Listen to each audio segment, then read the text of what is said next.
Yanzu ƙasar Isra'ila ta yi watsi da buƙatar Hamas ta miƙa gawar Yahaya da Muhammad Sinwar, manya-manyan jagororin ƙungiyar ta Hamas waɗanda gawarwakinsu suke rike a cikin ƙasar Isra'ila tun bayan halaka su a matsayin ƙudurin tsagaita wuta. Wani babban jami'i a cikin gidan ƙasar Isra'ila ya bayyana wa manema labarai cewa ba za a miƙa gawar babban jagoran ƙungiyar Hamas Muhammad Sinwar tare da ɗan uwansa Yahaya Sinwar a cikin yarjejeniyar ƙudurin tsagaita wuta wadda ƙungiyar Hamas ta ƙasar Isra'ila suka amince da ita ba. Ƙasar Isra'ila ta tabbatar da matsayarta akan ƙin sakin waɗannan gawarwaki na manyan jagororin ƙungiyar ta Hamas yayin da sanarwar ta fito daga rediyon nan da ake samun labarai daga ayyukan sojin ƙasar Isra'ila.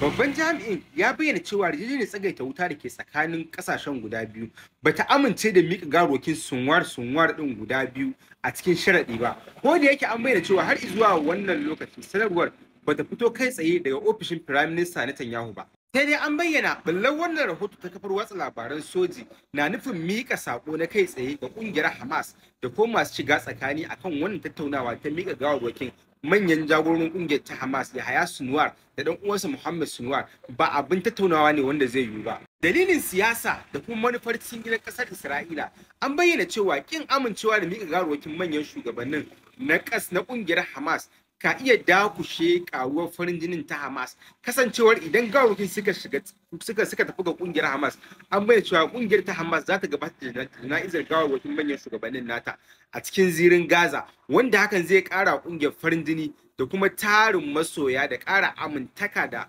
kungiyar a tsakanin al'ummar yankin na Palestine. An bayyana cewa wannan sanarwa ta fito a wani lokaci da yake da matukar sosa rai a lokacin da masu shiga tsakani ke kokarin kawo ƙarshen farkon ƙuduri na tsagaita wuta da ya haɗa da musayar fursunoni, sai dai a ɓangare ɗaya ƙungiyar ta Hamas ta dage akan wannan bukata ta sakin manyan gawarwakin manyan jagororin nata da ƙasar ta Isra'ila. An bayyana cewa ƙasar Isra'ila ta daɗe tana amfani da waɗannan hanyoyi na rike manya-manyan gawarwakin jagororin kungiyar ta Hamas da ta halaka a matsayin wata hanya ta matsin lamba ta siyasa tare da tirsasa mayakan gurin aiwatar da waɗansu abubuwa da ƙasar take bukata a hukumance. Wata kafa daga ɓangaren ƙasar Isra'ila ta bayyana cewa tun a lokacin da ƙungiyar dakarun sojin ƙasar Isra'ila ta fidda sanarwa akan buƙatar